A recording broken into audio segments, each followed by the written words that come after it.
This is the Donetsk region of eastern Ukraine, the front lines for Russian armor incursions since 2022, including their top-line T-90M Proryv tanks. Putin called them the best tanks in the world. Russia started this war with roughly 450 T-90 variants. Ukraine had none. Russia fielded thousands of tanks against a Ukrainian military scrambling for anti-armor weapons. The math was brutal. The quality gap was undeniable. But something changed on these battlefields. Not through Western tank deliveries or advanced missile systems, through $500 commercial drones. Russia has lost over 130 confirmed T-90M tanks since the invasion began, with at least 80 destroyed outright, each one worth $4.5 million, each one representing months of crew training and irreplaceable industrial capacity. The kills started in Kharkiv in May 2022, the first confirmed T-90M loss. Every major Russian offensive became a hunting ground. In January 2024, near Stepove village, Ukrainian forces disabled a T-90M with Bradley fighting vehicles. Then FPV drones finished it off. The footage went viral worldwide. David versus Goliath, except David won. March 2024, Yapolivka, 3 T-90M tanks destroyed in a single day, all equipped with anti-drone grills. The grills didn't matter. Ukraine is now launching 100,000 drones per month across the entire front. Russia's industrial base can't produce armor fast enough to replace what's being destroyed. Watch how Ukrainian operators prepare these weapons.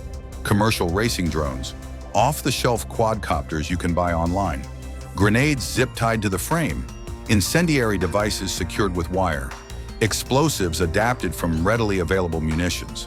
The setup is crude. The results are devastating. This operator is attaching a PG-7 warhead, the same explosive used in RPG rounds, to a drone that weighs less than 3 pounds without the payload. Total cost, around $500, sometimes less if components are salvaged. These aren't precision military systems. There's no million-dollar guidance package, no encrypted data link, no satellite integration, just a first-person view camera, a radio controller, and an operator with steady hands. The drone lifts off. The operator sees exactly what the drone sees through goggles, flying at speeds up to 90 miles per hour, maneuvering through obstacles, hunting for targets. And there it is, a T-90M. Putin's best tank in the world. The crew has the hatch open, a fatal mistake in the drone age. The operator lines up the approach, compensates for wind, adjusts angle to maximize impact. This isn't random, this is practiced. Ukrainian drone schools are training thousands of operators using these exact techniques. Inside a T-90M, ammunition is stored throughout the crew compartment, a design flaw the Soviets never fixed. One detonation can trigger a chain reaction. The tank doesn't just get disabled, the ammunition cooks off. The turret, weighing several tons, blows clean off the chassis. Russian tankers call it the jack-in-the-box effect. Western analysts call it a catastrophic kill. A $4.5 million tank destroyed by a weapon that cost 0.1% of its value. This is the new mathematics of armored warfare.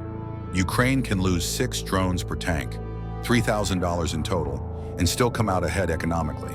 But they're getting better, more coordinated, more precise. Ukrainian drone operators from the Birds of Magyar unit destroyed an entire Russian column, 12 armored vehicles, including a T-90M. Not random strikes, coordinated swarm attacks, multiple operators, multiple angles, overwhelming the defenses. The question isn't whether Ukrainian drones can destroy Russian tanks. That's been answered repeatedly from Kharkiv to Pokrovsk. The question is how long Russia can sustain these losses.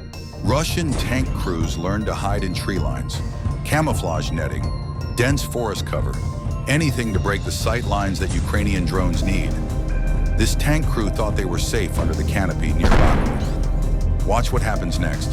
First grenade, direct hit on the reactive armor.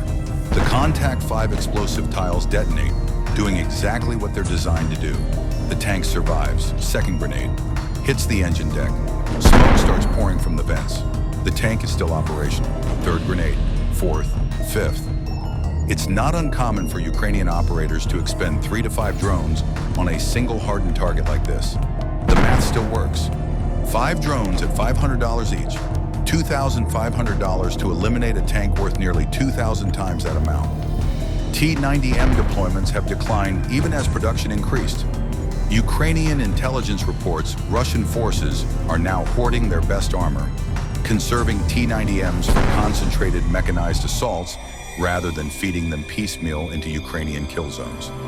The tanks Russia does commit increasingly operate in mass formations. Overwhelming firepower, concentrated breakthroughs. Russia has shifted to assets less vulnerable to the drone threat. Motorcycles, infantry on foot. Anything that doesn't present a high-value target worth Ukraine's limited drone inventory. Ukraine's drone warfare has fundamentally altered how Russia can employ armor. Every T-90M committed to battle is a calculated risk. Every loss represents industrial capacity Russia cannot easily replace. The pattern holds. Ukrainian drones hunting Russian armor, the economics never lie. $500 versus $4.5 million. Innovation versus industrial might. And on these battlefields, the cheaper weapon is